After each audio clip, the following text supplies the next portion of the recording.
ഒരു കോഴിക്കോടൻ രുചിയുടെ പുതിയൊരു വീഡിയോയിലേക്ക് എല്ലാവർക്കും സ്വാഗതം. വഴുതനങ്ങ ഒരു പ്രത്യേക ടേസ്റ്റോട് കൂടിയിട്ട് ഫ്രൈ ചെയ്തെടുക്കുന്നതാണ് ഇട്ടൊന്ന് വീഡിയോയിൽ ഇട്ടിട്ടുള്ള റെസിപ്പി. അതിന് വേണ്ടിയിട്ട് ഇത്രയും വലുപ്പത്തിലുള്ള 2 വഴുതനങ്ങയാണ് എടുത്തിട്ടുള്ളത്. അത് ഇതുപോലെ നീളത്തിൽ മുറിച്ചതിന് ശേഷം ഇങ്ങനെ കഷ്ണം വിട്ടു പോവാതെ ഇതുപോലെയാണ് മുറിച്ചെടുത്തത്. അത് നല്ലോണം കഴുകി കറിയൊക്കെ കളഞ്ഞിട്ട് എടുത്തിട്ടുണ്ട്. ഇനി ഈ വഴുതനങ്ങയിൽ തേച്ച് പിടിപ്പിക്കാനുള്ളൊരു കൂട്ട് തയ്യാറാക്കണം. അതിനൊരു പാത്രം എടുത്തിട്ടുണ്ട്. 2 ടേബിൾ സ്പൂണ് കടലപ്പൊടി ഇട്ടെടുത്തിട്ടുണ്ട്. 1 ടേബിൾ സ്പൂണ് അരിപ്പൊടി ഇട്ടെടുത്തിട്ടുണ്ട്.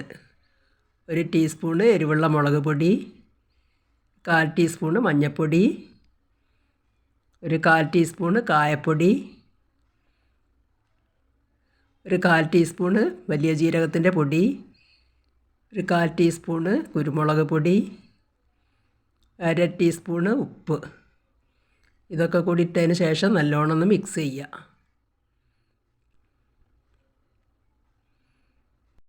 എന്നിട്ട് കുറേശ്ശെ വെള്ളം ഒഴിച്ചിട്ട് കലക്കിയെടുക്കുക വേണ്ടത്. വല്ലാതെ ലൂസാവും ചെയ്യരുത്, വല്ലാതെ കട്ടിയാവും ചെയ്യരുത്. ആ ഒരു പാകത്തിൽ വേണം കലക്കിയെടുക്കാൻ.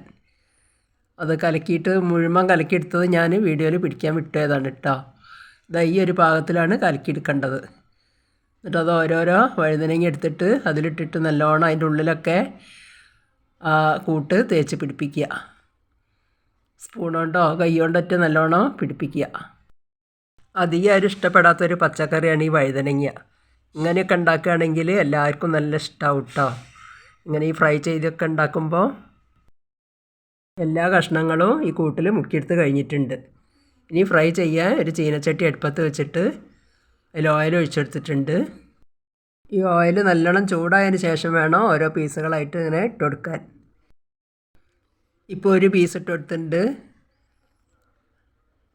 3 പീസാണ് ഞാൻ ആദ്യമായിട്ട് ഇട്ട് കൊടുക്കുന്നത്.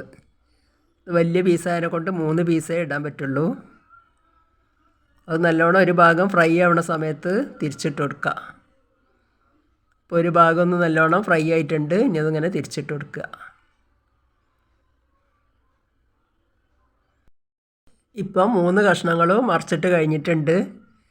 ഇനി അതുപോലെ 1-2 പ്രാവശ്യം കൂടി നല്ലോണം ഒന്ന് ഞെരിച്ചെടുക്കുക വേണ്ടത്.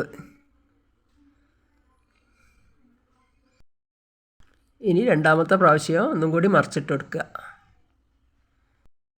ഇത് കുറച്ച് കട്ടിയിലായതിനെ കൊണ്ട് ഇത് ഒരു മീഡിയം ഫ്ലെയിമിൽ വെച്ചിട്ട് ഇങ്ങനെ തിരിച്ച് മറിച്ചിട്ടിട്ട് വേവിച്ചെടുക്കുകയാണ് കേട്ടോ വേണ്ടത്. എന്നിട്ട് ലാസ്റ്റ് നല്ലോണം ഒന്ന് തീ കൂട്ടി വെച്ചിട്ട് ഒന്നും കൂടി ഫ്രൈ ചെയ്തെടുക്കുക. ഇപ്പോൾ നല്ലോണമൊക്കെ മൊരിഞ്ഞ് വന്നിട്ടുണ്ട്. ഇനി ഇതിങ്ങോട്ട് കോരി മാറ്റാം. അങ്ങനെ ഒരു അടിപൊളി വഴുതനങ്ങ ഫ്രൈ ഇവിടെ റെഡി ആയിട്ടുണ്ട്.